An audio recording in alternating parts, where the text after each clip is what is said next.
Welcome back to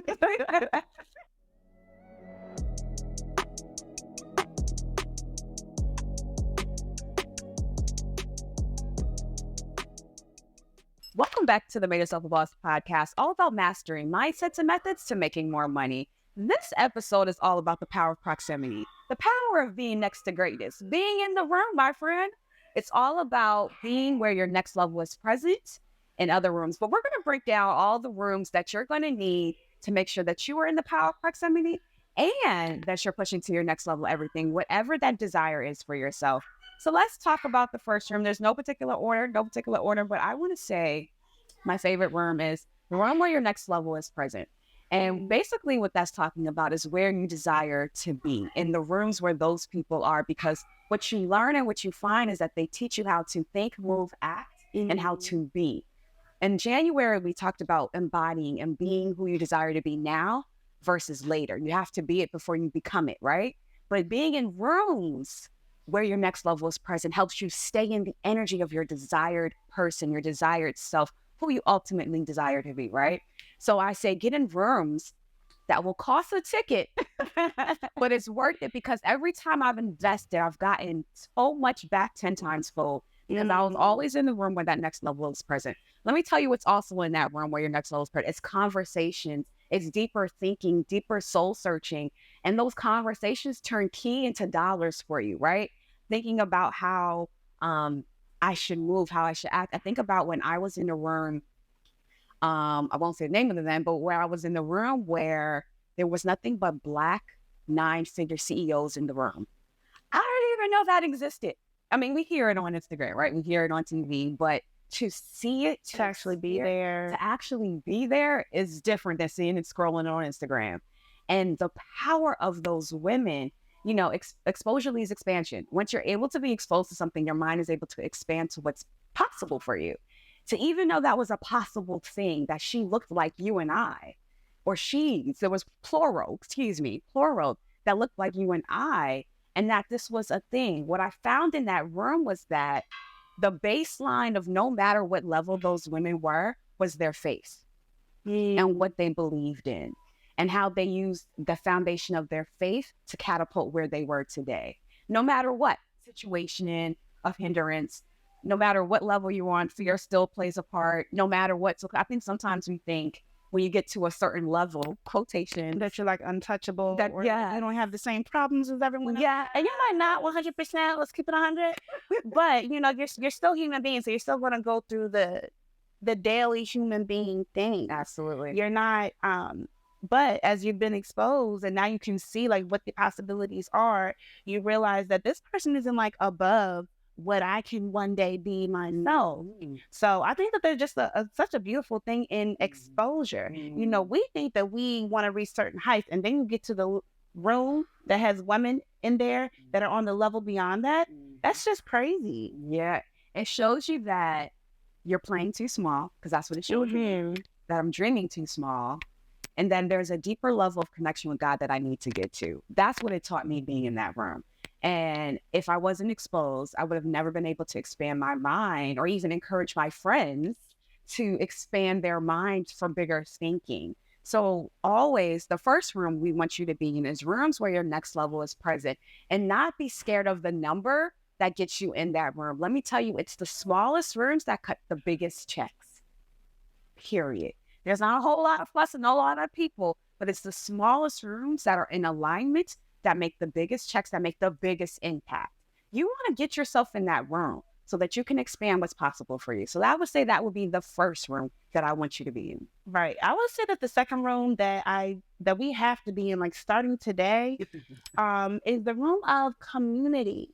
You know, you have to look around maybe I won't even say your peers, because you might not be in the peer group that has the right mindset, that's going to hold you accountable, that's going to keep you on your toes, that's going to continue to challenge you, that's going to continue to actually want to see you win and want to see you grow. So we have to be very conscious of the community that we keep. You notice I didn't just say company. Yes, it could be like Shai said, you know, the small rooms, the concentrated rooms, but I encourage you to always keep an arm extended to networking, to seeing opportunities out there, to sharing resources, really, really have a good community. And as you become that woman, like we were talking about last month, with your vision point, as you become that woman, you will start to attract into your community other people who have those resources, who have those mindsets, and who are going to give you opportunities, put some new perspectives and ideas in your head, and hold you accountable. We also talked last month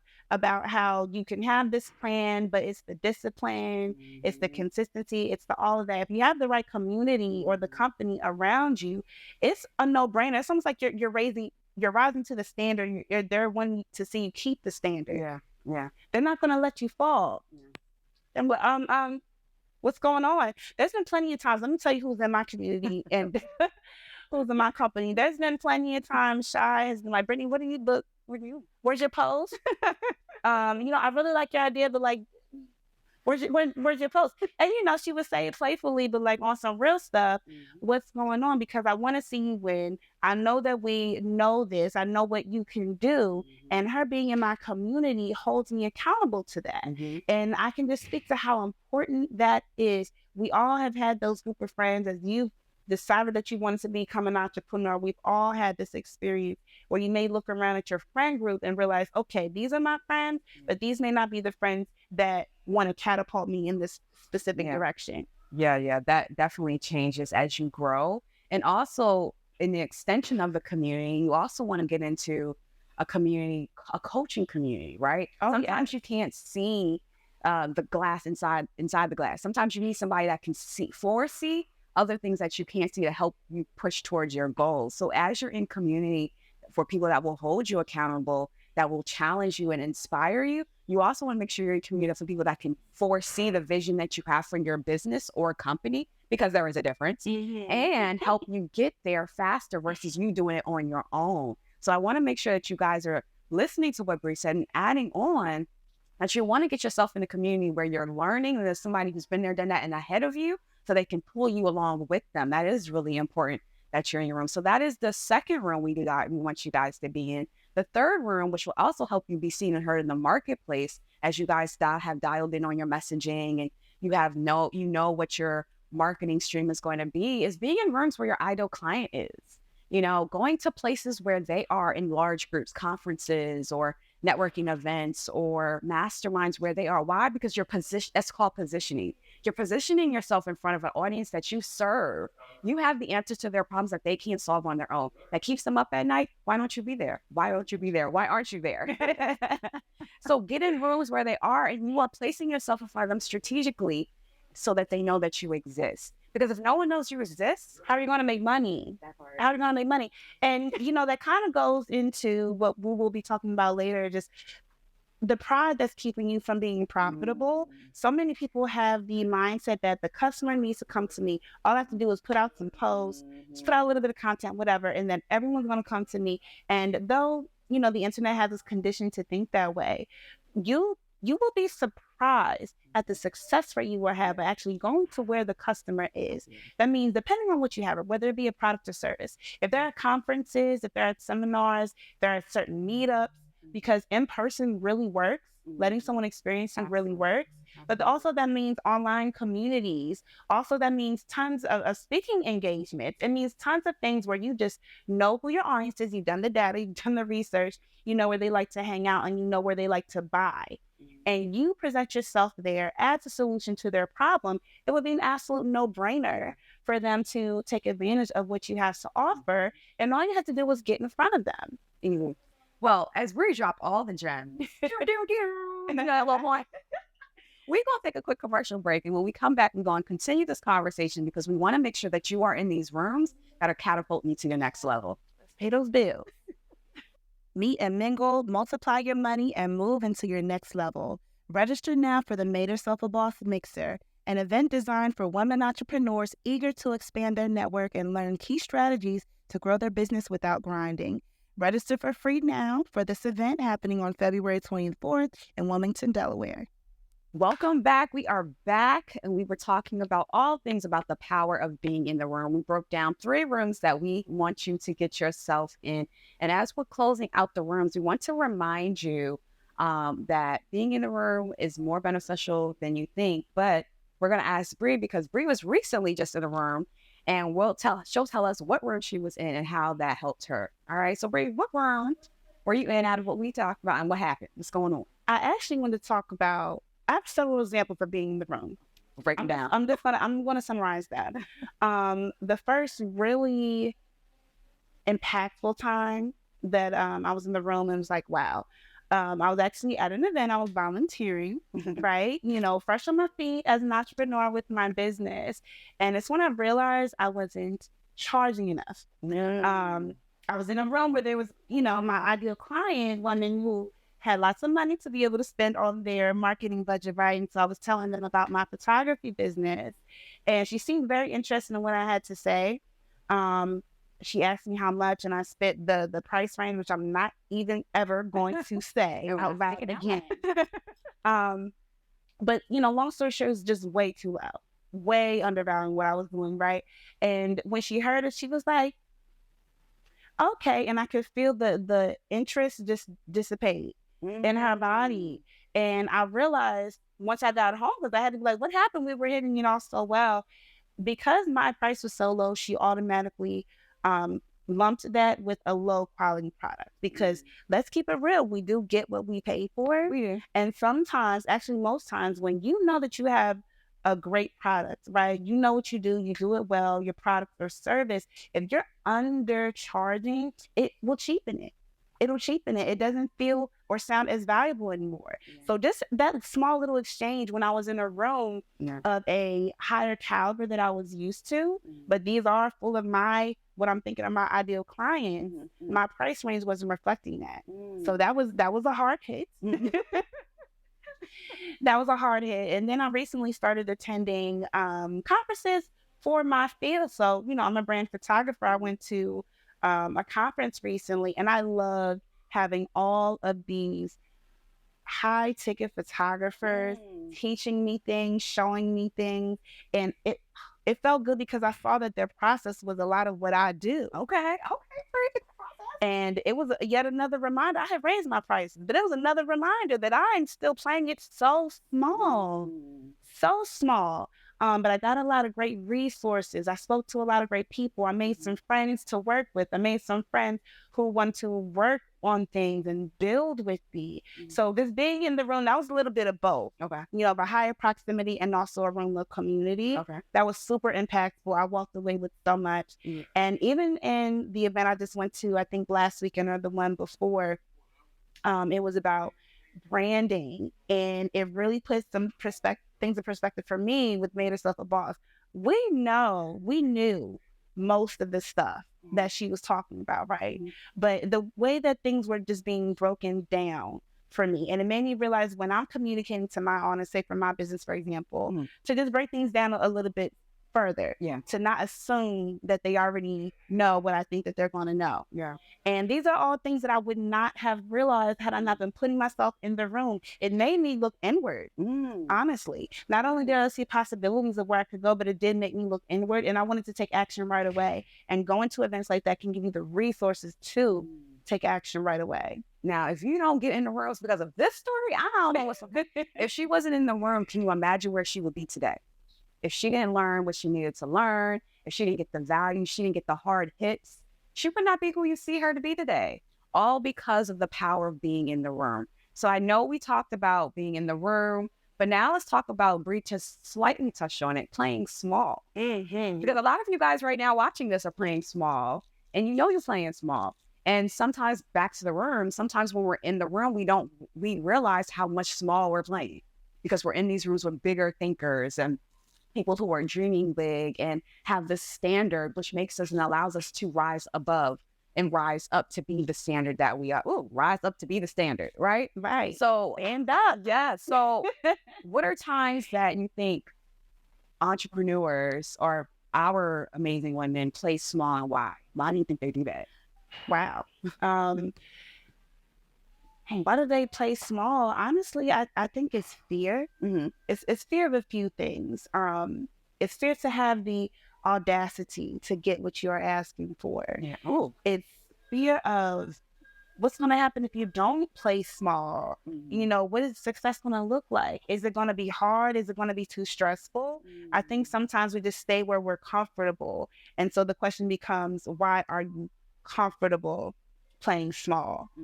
It's fear of not having people hold you accountable. It's fear of being in those rooms and them calling you out saying, hey, you could be doing this better. Yeah. Shy loves to make sure that I'm not playing small. Call her out real quick. And it's sometimes, you know, not a very comfortable conversation, but I appreciate you so much for having it with me. But it's absolute fear. People play small because they don't know what it's going to look like on the other side. They like to play, oh, yeah, I want to be rich. I want to be, you know, Instagram rich or whatever. Side eye. Stop judging yourself off of someone else's highlight reel. But to actually put the work in, playing small means that playing small means that you are deciding to put the work in. Playing small means you are deciding to see it through. Playing small means that you are holding yourself accountable to do what needs to be done. Yeah. No matter the method. Yeah. Asking for help when you're too afraid to ask sometimes. Putting some money down when you need to instead of just pinching pennies. Playing small makes you not have to do all of that. And so people stay comfortable, but they're stuck. They're going to be stuck and they're going to continue to be stuck until they stop playing small. Playing small is like keep money from being in your bank account the way that you need it to be, the way that you want it to be. So, I mean, playing small is whack. I mean, it is. And, you know, when you are in the right rooms, you get those people that will not allow you to play small. I think about when you touched on fear, you know, because there's many types of fears, right? But for this realm, what we're talking about, I'm thinking about the fear of being successful. And that's my fear that I'm still working through to this day. So I will start and stop in certain things. I will placate and sometimes downplay, you know, if it's not for friends like Bree who are saying, all right, you gotta stop that. Like, you are who you are. For an example, I do call myself money making shy because I can help people make money, period. But there are times when I feel like, am I a fluke? I've done it before. Can I do it again? And so it's the times where it's kind of like, will they find out that I'm not this money making shy? You know, and then ways to get out, you know, when I'm doing the ways to get out of it, you know, look at the receipts. What have you done? Where are the compliments that you get? Who have you helped? Write it down, read it, read all your accomplishments. I see it, but I still feel like if I have the audacity to step fully in who I'm called to be, what happens? What happens? Like, that is scary. It is scary, but I think, and you know, this goes for you and anyone else who has had that successful moment and you're so afraid that you're not going to have it again. You got that for a reason. That occurred for a reason. People invested in you and your business for a reason. And so every time that happens, because it will happen again, and it's going to happen on a higher level as long as we don't quit, that should be the new standard. That's just going to be the new standard, period. And remember, your customer is always out there. It's not a fluke. You found your customer in that moment, and it's time for you, and you will continue to do so. Set that standard, and maybe it's a matter of just finding out what else you need to do. And this is just speaking to whomever. What else you need to do to stay in that energy? Because it's the fear. It's that fear, it's the audacity, it's all of those things that are still drawing you back, even though you saw the light. So, moral of the story, raise to the standard. Don't play small. You are the prototype. You are the prototype. And these are some things that honestly you won't realize until you get in the room. Do you remember what it was like just being brand new Madeherselfaboss owners? Literally, we were building our business off of, hey, let's try. We don't know, we finding out, but as we find out, we're going to teach you too. Literally, like, that was our whole brand. And then as we stayed in that energy, we continue to get exposed to different things. Our minds has changed completely from 5 years ago. Yeah, we're definitely not the same women 5 years ago. And even thinking about that, I'm like, we are not the same. No. And we don't want to be the same. And that talks to the changes that we're making. It talks to who we are becoming. It talks to what we're not even allowing anymore, right? And the same for you, right? When you think about it, you're watching this, where are you not allowing anymore? Who are you becoming now? And what was the process like to get there? Because I think knowing that process can help you get to that next level. Because no matter what level you get to, you're still going to be dealing with mindset shifts. You're still going to be dealing with different things. It's just that your level is now elevated no matter what. So I think that, yes, death to playing small, but in those moments, those quiet, small moments of reverting back, you can remind yourself of your greatness. And you can do it in many ways. Friends, one way. Have a gratitude or a compliments journal when you're writing down every time you've accomplished, every time someone has given you a compliment, you write it down. Because in those moments of doubt and fear, you refer back to that journal and you read everything that has happened to you, all your accomplishments, every compliment that you have received. And what does it do? It raises your energy and your vibration to, I am that bitch. It raises your confidence. It raises your posture so that you're stepping in the energy of who you desire to be versus who you're going to be reverting back to be. So do those things and know who you are. You know, I think I told you guys before, maybe not on this podcast, but in community, if you guys were in our events, that, you know, my struggle has been seeing myself the way God has always seen me. And if I saw myself and I continue to see myself the way he has always seen me, I will always rise to the occasion. There will never be any lack in that. So same for you when you are feeling those small moments of reverting back to playing small. Who are you and who does God desire you to be? Who does he say you to be? And if you can't remember who that, refer back to your good book and read who he says you to be. And then you act into that and watch everything come into your life's existence because you decided not to play small, but you decided to rise up to who you desire to be. Exactly. And put some respect on your business's name. Yeah. Okay? Put some respect on your business's name. And this one more thing I wanted to add to that. Of course, the mindset is always going to be first and foremost. But if you're one of those girlies that overthink, if you're one of those girls that overthink, do the research as well. Like, so your successful moments, which you're about to have way more, so excited for you. I'm sure that you look back and saw like what actually worked in that scenario. So doing the work, getting the data too, will back up why you are that girl, why your business is the shit. And, you know, you can use that. Always do the mindset work because honestly, you can have the data and still be down on yourself for whatever reason. Like our minds will do that. Absolutely. But I think partner together, you're truly unstoppable. You're going to walk into that room. You're going to state your price. You want to state your solution to the problem that these customers are having. And you're going to do it and just be like, well, now what? Like, what are we doing from here? Because this is the standard that you set and it should continue to go up. Oh, that's so good. That's so good. I know y'all got so much out of that. Let us know. Let us know. So as we wind down, we want you guys to think about everything we said. Tell us one reason why you're no longer playing small. Tell us what room you are deciding to put yourself in because of this podcast. We want to know because what we like to do is make sure we do what? Hold you accountable for what you said. As you guys are going to hold us accountable because we all on TV, we all over here doing this. So make sure you guys let us know those things so we can be the reminder of the greatness that you are and the reminder of the rooms that you need to be into to get into that greatness. All right? Yes, I hold you accountable to do that. And make sure that you're subscribed and following our mailing list and all of that so that you can find out about future opportunities to be in the room. Absolutely. So until the next episode, guys, we'll talk to you later.